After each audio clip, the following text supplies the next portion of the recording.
सभी को YouTube channel पर स्वागत है। अपना प्यार दुलार देना, बहुत सारा आशीर्वाद का आप लोग को ज़रूरत है। कुसुम मिश्रा का नमस्कार जो न्योता पहुंचाया जाता है भाई और बहन से रूठी हुई है, हम उसके बारे में गा रहे हैं। काला भौरवा वाला।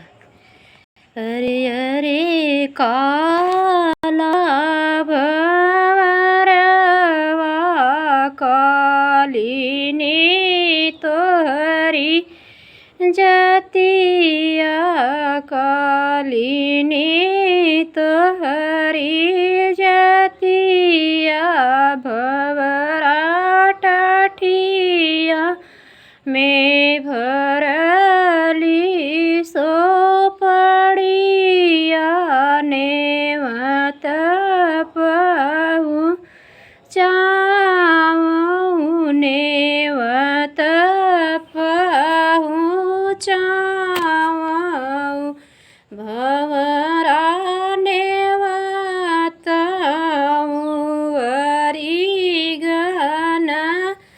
वरिगन सासु कनैहर हमरा ननियाउर मोर ननियाउर भंवरा एक जीनी नेवत वीरन भैया जेन से मैरूसली जेन से मैरूसली आई गए अरिगन परिगन सासु कनैहर मोर ननियाउर मोर ननियाउर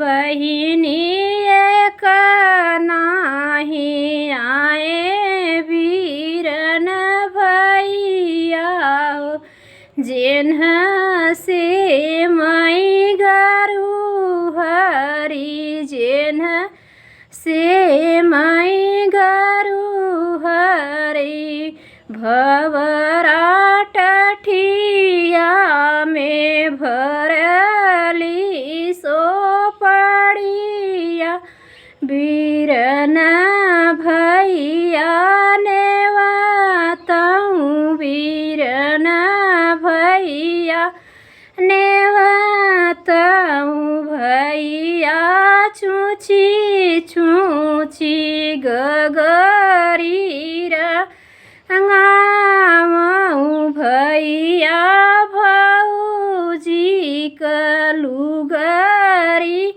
धोवाऊँ नेवत लइके आऊँ नेवत लइके आऊँ और को दुवरे नी घोड़ा ठेहनाने नी बदर झहनाने नी भदर झहनाने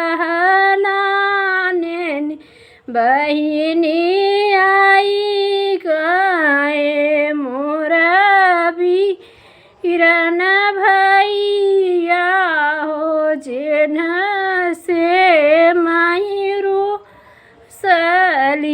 जेन्ह से मई गरु हरी मचियाई बैठली सासु बिरह बोलिया बोलई बिरह बोलिया बोलई बहुआ आई गए तोहरा वीरन भैया कहाँ रे बई ठऊ कहाँ रे बई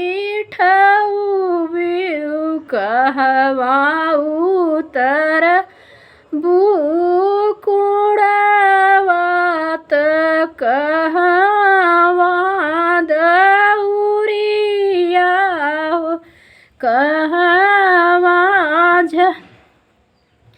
पियावा हो बहिनी कहवा बैठबू बीरन भैया हो जिन्हा से तू गरू हरी ओ सारे उतार कुड़ावा हो आंगने झपियावा हो आंगने झपियावा सासु आंगने बैठबै बीरन भैया हो जेन्हा से मैं गरू हरी जेन्हा से मैं गरू हरी। नमस्कार। जैसा लगे मेरा वीडियो आप लोग लाइक कमेंट जरूर करना। बहुत दर्द भरा वीडियो। नमस्कार। जब भाई नहीं आता तो ऐसे तकलीफ हो।